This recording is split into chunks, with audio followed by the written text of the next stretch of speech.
Hey guys, it's Amber. This is my first video I've ever recorded for making cookies, so please bear with me because it's kind of rough, not gonna lie. Anyways, here I'm making like a little cheeky booty bikini bottom with a little cute cheetah print, fun for the summer, and like super easy to make.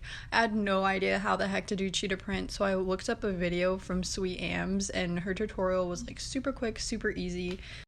So if this doesn't give you like the general idea on how to do the print, I definitely recommend going and watching her video. I'll probably link it down below just cause why not?